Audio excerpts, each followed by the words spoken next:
దేవుడి పరిశుద్ధ నామానికి వందనములు. ఈ యొక్క ఉదయకాల సమయంలో దేవుడు మిమ్మల్ని కలుసుకునడానికి దేవుడిచ్చిన అవకాశం బట్టి కృతజ్ఞతాస్తుతి స్తోత్రములు దేవాది దేవుడికి తెలియజేస్తున్నాను. అందరికీ ప్రైజ్ ది లార్డ్.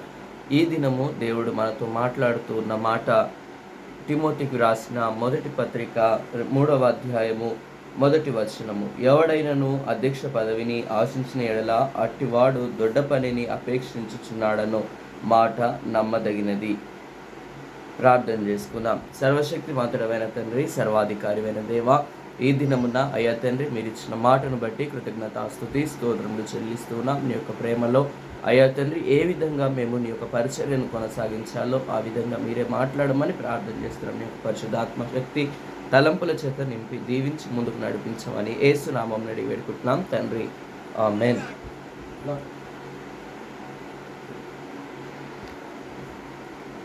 ఈ దినం వాగ్దానము మనకు ఈ విధంగా సెలవిస్తూ ఉంది. మనం ఎప్పుడైతే దేవుడి యొక్క అధ్యక్ష పదవిని లేదా అధ్యక్షులుగా ఉండడానికి ఇష్టపడుతూ ఉంటామో మనము మంచి గొప్ప పనిని చేయడానికి ఆలోచన చేస్తున్నామని దేవుని వాక్యము జ్ఞాపకం చేయబడుతుంది. అధ్యక్షుడగు వాడు నిందారహితుడిగా ఉండాలంటే చాలా కష్టం. ఎందుకంటే మనము ఏ నింద లేకుండా ఏ నిందలలో ఉండకుండా మనమున్నా నిజం చెప్పకపోయినా మనల్ని నిందించేవారు అనేకులు ఉంటారు. ఈ దినమున అదే విధంగా చూస్తూ ఉన్నాం. ఎందుకంటే మంచి చేసి చెడుగా మిగిలిపోతున్న సమాజంలో మనం ఉంటూ ఉన్నాం. ఈ దినమున అందుకే జ్ఞాపకం చేయబడుతుంది, ఏకాపత్ని పురుషుడును మితానుభవుడును స్వస్థ బుద్ధి గలవాడును మర్యాదస్తుడును అతిథి ప్రియుడును బోధింప తగిన వాడునై ఉండి మద్యపానీయు కొట్టువాడును కాక సాత్వికుడును జగడమాడని వాడును ధనాపేక్ష లేనివాడునై సంపూర్ణ మాన్యత కలిగి తన పిల్లలను స్వాధీనపరచుకొనొచ్చు తన ఇంటి వారిని బాగుగా ఏలువాడునై ఉండవలెను. ఇందులో ఒక్క లక్షణము కూడా మనకు లేకపోతే మనము దేవుడి సేవకు అర్హులము కాము అని ఈ యొక్క వచనముల ద్వారా జ్ఞాపకం చేయబడుతుంది. ఎందుకనగా దేవుడి సేవ అంటే ఆషామాషిగా చేసేది అంతకన్నా కాదు. దేవుడి సేవ అంటే యథార్థంగా చేసేది. దేవుడి సేవ అనేది నీ అనే దానిపైన ఆధారపడి జీవించదు అని జ్ఞాపకం చేస్తూ ఉన్నాను. ఎందుకంటే నేను చాలాసార్లు కొన్ని స్థలాలకు వెళ్ళినప్పుడు వారు ఆ విధంగానే ప్రవర్తిస్తూ ఉంటారు. కావున వారి కుటుంబంలో కూడా ఆశీర్వాదం ఉండదు, దేవుడి దీవెన అంతకన్నా ఉండదు. ఏదో చేస్తున్నామంటే చేస్తున్నాము, ఏదో వెళ్ళాలంటే వెళ్తున్నాము, చేస్తున్నాము, అనేకులను ఇబ్బంది పెడుతున్నారు, కానీ దేవుడి యొక్క దీవెన వారి కుటుంబంలో ఉండదు. కావున దేవుడి సేవ చేసినప్పుడు మద్యపానముతో కాదు దేవుడి రాజ్యము స్వతంత్రించుకోవడం, యథార్థమైన హృదయముతో దేవుడి రాజ్యాన్ని స్వతంత్రించుకోవాలని జ్ఞాపకం చేస్తూ ఉన్నాను. దేవుడి యొక్క లక్షణములను కలిగి జీవించినప్పుడే మనము దేవుడి యొక్క రాజ్యములో వాడబడతామని జ్ఞాపకం చేస్తున్నాను. చూడండి, ఇక్కడ 2వ వచనం నుండి జ్ఞాపకం చేయబడుతుంది, అధ్యక్షుడగు వాడు నిందారహితుడుగా ఉండాలి. మొదటిగా నిందలు లేకుండా జీవించాలి. నిందలు లేకుండా జీవించడం అంటే చాలా కష్టము. శ్రమలతో కూడిన జీవితంలో ఏదో ఒక నింద, ఏదో ఒక అపకీర్తి వస్తూనే ఉంటుంది. కానీ మన యొక్క సాక్ష్యమును మనం ఎప్పుడైతే కాపాడుకుంటామో దేవుడు కూడా సహాయం చేసే వ్యక్తిగా మనకు కనిపిస్తున్నాడు. ఏకపత్ని పురుషుడు, ఒకటే భార్య ఒకటే భర్తగా ఉండాలి. దేవుడి యొక్క సేవ చేయాలంటే ఒకటే భార్య ఒకటే భర్తగా ఉండాలి. కామాభిలాష యందు కాక కామతత్వము లేని జీవితము జీవించాలని జ్ఞాపకం చేస్తూ ఉన్నాను. తర్వాత మితానుభవం అనగా అన్నిటిలో లిమిట్గా అయ్యా తండ్రి ఎంత కావాలో అంత లిమిట్ జ్ఞానమును అనుగ్రహించబడాలి. అనగా అంత జ్ఞానముతో అంటే ఏ స్థలంలో ఎక్కడ ఏ విధంగా ఉండాలి, తగ్గించుకొని ఉండాలా, హెచ్చింపబడి ఉండాలా అనేది ప్రతిదీ కూడా తెలిసిన వాడుగా ఉండాలని జ్ఞాపకం చేస్తున్నాను. స్వస్థ బుద్ధి గలవాడును అంటే మంచి ప్రవర్తన కలిగి, అంటే హెల్త్ కండిషన్గా అయ్యా ఈ విధంగా ఏ విధంగా ఉండాలనేది జ్ఞాపకం చేసుకోవాలి. అంటే మంచి ప్రవర్తన కలిగి జీవించాలి. తర్వాత మర్యాదస్తుడుగా ఉండాలని ఇక్కడ జ్ఞాపకం చేస్తున్నాడు. కొన్ని సంఘాలలో చూస్తూ ఉన్నాను, కొన్ని స్థలములలో చూస్తూ ఉన్నాను, మర్యాద లేకుండా ప్రవర్తిస్తుంటారు. సేవకులు అంటే నువ్వెవరు అంటే నేనెవరు అన్నట్టుగా ప్రవర్తిస్తుంటారు. కానీ చాలా తప్పు. మీరు చెప్పినా చెప్పకపోయినా, విన్నా వినకపోయినా నేను మాత్రం చెప్పేది ఒకటే, దేవుడి సేవకులకు మీరు ఎంత గౌరవం ఇస్తారో మీ కుటుంబ జీవితంలో దేవుడు, ఎందుకంటే దేవుడు ప్రత్యక్షంగా మీ మధ్యలో ఉండకపోవచ్చు, కానీ సేవకుడి రూపకంగా దేవుడు మీ మధ్యలోనికి పంపిస్తూ ఉంటారు. కావున మీరు దేవుడి ప్రతినిధులుగా ఉన్నవారిని మీరెంతగా ప్రేమిస్తారో దేవుడు కూడా మిమ్మల్ని అంతగా దీవిస్తాడని జ్ఞాపకం చేసుకుంటూ ఉన్నాను. తర్వాత అతిథి ప్రియుడును బోధింపదగిన వాడయ్యుండి అని అంటే మనం ఎంతగానో బోధించడానికి ఇష్టపడతాం, కానీ మన క్రియల మూలంగా మనము జీవించినప్పుడే ఆ బోధకు తగిన రీతిగా మనము తెలియజేసిన వారముగా ఉంటామని జ్ఞాపకం చేసుకుంటూ ఉన్నాం.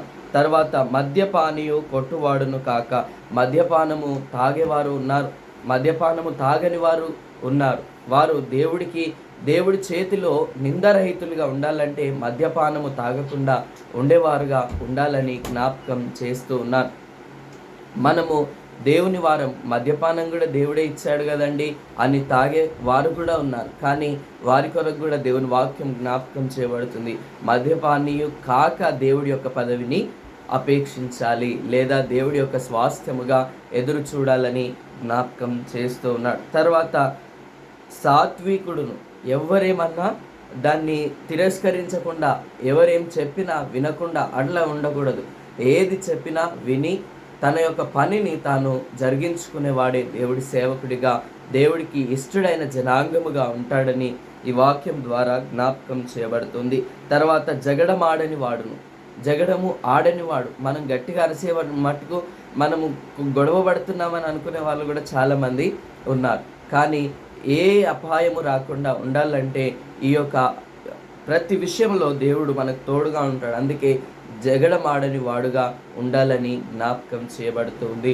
తర్వాత చూస్తూ ఉంటే ధనాపేక్ష లేనివారు, అబ్బా ఈ మాట చెప్పాలంటే గుండెలు అదిరిపోతుంటాయి. ఎందుకంటే ఈ దినమున ఈ సమయంలో ఎంతోమందికి ధనాపేక్ష, ఇది వస్తుంది అది వస్తుంది, దేవుడి సేవ చేస్తే ఇది వస్తుంది, దేవుడి సేవ చేస్తే అది వస్తుంది, దేవుడి సేవ చేస్తే నాకు ఈ విధంగా అమౌంట్ ఇస్తారు, దేవుడి సేవ చేస్తే ఈ విధంగా పైసలు వస్తాయి, దేవుడి సేవ చేస్తే అనే ఆలోచన తప్ప దేవుడి రాజ్యములో ఈ విధంగా వాడబడుతున్నాము, ఈ యొక్క ఆశ కలిగి జీవిస్తూ ఉన్నాము అనేది లేకుండా ఉన్న వ్యక్తులను గురించి జ్ఞాపకం చేస్తున్నాను. ఆ విధంగా ఉన్న మనస్తత్వాలను మీరు దూరపరచుకోండి, దేవుడే మిమ్మల్ని జ్ఞాపకం చేసుకుంటాడు. తర్వాత ఇక్కడ అదే జ్ఞాపకం చేయబడుతుంది. తర్వాత తన ఇంటి వారిని బాగుగా ఏలువాడనై ఉండవలెను.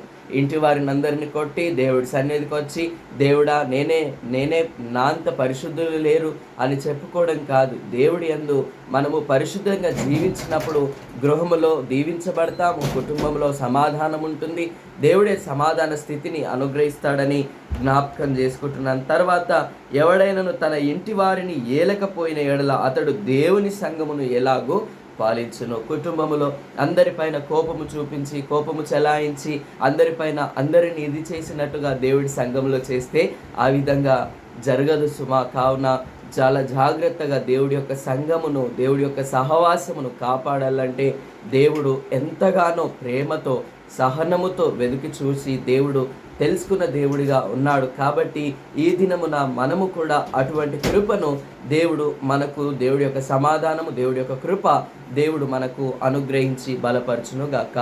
దేవుడు చిన్ని వాక్యమును ఈ సమయంలో దీవించి ఆశీర్వదించును గాక. చిన్న ప్రార్థన చేసుకుందాం.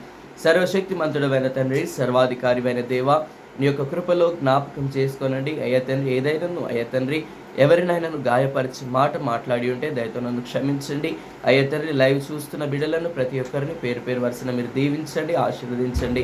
అయ్యా తండ్రి, ఈ దినం బర్త్డేస్, యానివర్సరీస్ జరుపుకుంటున్న వారిని, ప్రేయర్ రిక్వెస్ట్లను అయ్యా తండ్రి తెలియజేస్తున్న వారిని మా కొరకు ప్రార్థించండి అని చెప్పిన ప్రతి బిడ్డను మీరే పేరు వరుసన దీవించి ఆశీర్వదించి నీ యొక్క మెండైన కృపల చేత ఈ దినమంతట్లో మీరే తోడుగా ఉండి వాతావరణమును సమస్తమును అనుకూలపరిచి అయ్యా తండ్రి, మరి ముఖ్యంగా అయ్యా తండ్రి వర్షకాలం ప్రభావ, వర్షములు ఏ స్థలంలో ఎక్కడ ఉన్నా అయ్యా తండ్రి ఎవరికి నష్టము జరగకుండానట్లు నీ యొక్క కృప దయచేసి మీరే తోడుగా ఉండి సహాయపడి దీవించి బలపరచగలరని యేసుక్రీస్తు పరిశుద్ధ నామం మీ చిన్ని ప్రార్థన అడిగి వేడుకుంటున్నాము తండ్రి, ఆమేన్. దేవుడు మిమ్ములను, మీ కుటుంబములను మెండుగా నిండుగా దీవించి ఆశీర్వదించి బలపరిచి నడిపించును గాక. ఆమేన్.